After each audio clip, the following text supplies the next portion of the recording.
here I am, just spilling it all over myself. Oh, are we on camera? Welcome to another episode of Hawaii in Real Life. Okay. We're here with Stephanie Krieger of Nani Mead, and she came all the way from Kauai just to show us her wine. Now, I was curious, how did you get started? Well, that's a really good question. You know, I've been on Kauai for 14 years, so I moved here in 1997, and I came from Miami with a degree in marine science, biology, and chemistry, which... Okay, chemistry. Yeah, chemistry and biology, a little bit. But what I really came here with was the intention of really wanting to have a career in sustainability and sustainable agriculture. So that was really important to me. So I really focused more on sustainable land use management, and I realized hiking in the forest one day that the native forest has economic potential just by having bees creating honey. We don't even need to cut down the lehua trees. Yeah. They're getting honey from our trees. So I sort of had this idea to make mead from our local honey and our local fruit. I wasn't a mead drinker. I don't really like sweet beverages in general, and I'd never had tried mead before. But my intention was to create a line of wines that really used our local resources and maximized their economic potential. Wow. And you knew you could do this on Kauai.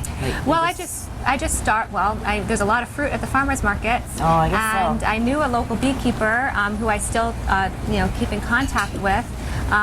So I just, would be getting gallons of honey and fruit from the farmers markets, and doing 5-gallon batches in my garage and taking notes.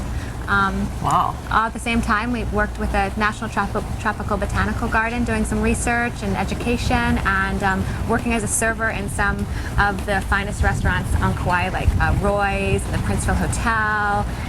And so you got exposure to a lot of the different wines. Yeah, wine appreciation came from my experience as a server and bartender. Food pairings, acidity balancing, flavor profiling, all of that. And did you know what kind of combinations you were going to make at the time, or you just kind of had to do a lot of R&D? Yeah, a lot of R&D in the garage, late night, under the moonlight. Best enjoyed under the moonlight is where that slogan came in. We did about 100 5-gallon batches over the process of 10 years, and we took notes. We'd do tastings, and halfway into it, I thought, well, if I'm going to make this a business, I really needed to use the fruits that were available, not just 3 for $1 at the farmer's market, but 1,000 pounds when we make a batch, because we scaled from 5 gallons to 200 gallons. So I started really, streamlining the formulas to be more specific, where we can get fruits in abundance. Wow. Yeah. And how did you know what beekeepers to tap into? Well, one of the beekeepers that I started working with, I would buy small quantities, but throughout the years I'd met several other beekeepers, and we came into a situation earlier this year where one of our beekeepers wanted to just keep his sales retail, so he didn't want to sell to us anymore. So with that, what we did was we started looking into hive acquisition to, honey security in 2012. That was our goal, and we just recently purchased 40 functioning healthy beehives from my beekeeper that I've been working with for 10 plus years, who's going into semi-retirement. Wow. So we're securing our own honey supply, and we're also creating more jobs for some of the younger people who are interested in beekeeping. Wow. And so these hives are on Kauai? They're on Kauai. Wow. Yeah. Oh, neat. And we also have more hive bodies, about 10 empty hive bodies that we'll be filling throughout the rest of the year. We're securing our own honey supply. Wow, that's really important, because I know there's been a bit of a shortage of local honey, right? Or it has been. It's been getting harder.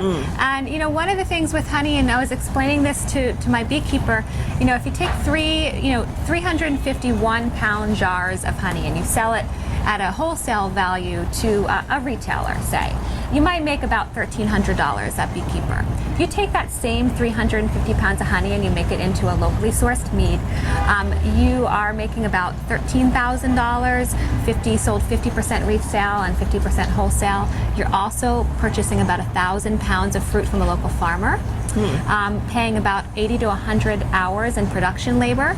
And the retailer who sells the mead makes about 3 times as much as they would on that jar of honey. Oh. So you're putting all of this money back into the local economy. So it's not just an amazing product, but it's it's really helping to support our local economy, which was one of the reasons that we started this. That's why everybody buy local. Buy local. It really means a lot to to the farmers and beekeepers that we're supporting. Now, what's your best sellers? We do have, out of the tasting room is basically our test market.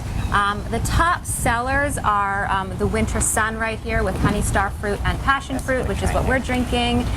It works really well with, cheers. It works well with heavier foods, barbecue and grill flavors of the summer, comfort foods of the winter. And the Cacao Moon, which is a semi-sweet, which is made with macadamia nut blossom honey from the Big Island and estate-grown organic cacao and vanilla. And this Grown on Kauai. Now this one, we didn't show in this first segment, but you said that this is only available on Kauai, right? Yeah, the Laka's nectar is, we only make 1 batch a year. It uses a native lehua blossom honey from the Big Island and ohia'i, or mountain apple, that comes from Kauai. And the mountain apple actually is the hardest fruit to source in abundance, so we only make 1 batch a year. All of our sales are exclusively on Kauai, and at this point, that bottle that you're holding, there's less than 8 cases left. So Wow. really the only place you're going to be able to find it is on Kauai in the tasting room. Wow. So you Yeah. can't even order it online. You gotta fly to No. Kauai and Yeah, you get have to it. fly to Kauai. Yeah, it's Wow. Life's really light and delicate. tough, right? Yeah, life is tough. Kauai. Come to Kauai. Yeah. That hellhole. Drink some wine. Yeah. Okay, so I've emptied my glass so we can try another one. Yes, we should try the Cocoa Moon. Okay. Yeah. Now I was reading. Oh, go ahead. Yeah. I was reading your brochure. Well, I want to finish this first. Okay. Excuse me. And I noticed that your brochure called this the panty dropper. Yes, that's good that you read that. We did nickname it the panty dropper. Have you had experience with this? No, actually, that was not me. It was one of my friends that is a major supporter. We have such a great dysfunctional staff that works with us, and that was one of his ideas. And he wanted to put it on the front of the label. So we did insist that he did insist that we put it on the description. So it is very, very popular. Again, cheers. It's made with the macadamia nut blossom honey from the Big Island and Kauai cacao and vanilla. And it's just super, super yummy. You get the honey up front, chocolate in the finish. It isn't a champagne bottle because it does go through a secondary fermentation. Our line of products is completely chemical free. So we don't use sulfites, yeast nutrients, or clarifying agents. So any of the bottles might develop a natural fermentation, which you sometimes find in some of the smaller European wines that have those same practices. But it's very hard to find a wine on the market that doesn't have any chemical additives. These are super pure, so it doesn't not only appeal to someone who wants a local product, but appeal to someone who wants something that is super pure and doesn't have any additives. That's So let's good to drink know. that. Let's drink to that. Keep your panties on. Yeah. Let's hope. Well, you were saying that this isn't something that you would pair. It's just something you just drink for dessert. Oh just no, sip it's, it, right? it's a dessert wine. I mean, you can do it. I mean, I've had chefs pair it with like a chocolate truffle, one with a creme brulee. Okay. So, and I've I can actually see that. had, Vanilla. you can actually taste some of the creme brulee notes in there. A little bit of burnt vanilla sometimes in there. It would be a creme brulee note. So you can definitely pair it with desserts. Chocolate covered strawberries if you're giving it as a guest to newlyweds. And in our last minute or so, we really should talk about where Mead got its name and the legend yes. of the honeymoon. Tell us. So basically, the legend of the honeymoon, it comes from a couple enjoying mead or honey wine for 1 moon cycle after they get married. And that's supposed to induce fertility and prosperity. So the legend of the honeymoon comes from drinking honey wine I didn't for know that. 1 moon cycle, which is where we get our name Nani, which is beautiful and feminine. Moon, which is also feminine, and Mead, which is our honey wine. Ah. I did not know that. Yeah. So anybody who's wanting to find love, this is the drink of love, and yeah. So this is good for a wedding gift, actually. It's good for a wedding gift. It's good for a wedding ceremony, a wedding toast, a wedding, amenity. With that story about the honeymoon, that's probably very Yeah. magical. Yeah. So good chocolate covered strawberries with this. with a honeymoon couple. Maybe some horrible chocolate to pour on a body to make some panties drop. Yeah. Chocolate panties, perhaps? Yeah, chocolate panties. Wow. A cameraman is like rolling his eyeballs. You can't see it.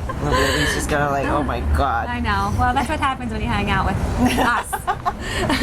Okay, so cheers, and don't forget to look for Nani Moon online at nanimoonmead.com or check her out on Kauai. Fly all the way to Kauai so far. Yeah. And- or Facebook. Facebook is, we Okay, always keep up that's with right. Facebook, you know, especially when we're in production. Twitter and Instagram, Nani Moon. Yes, make sure you check her Join out. the discussion. Follow her on Twitter, Nani Moon, and Instagram, Nani Moon. Yeah, Cheers. cheers.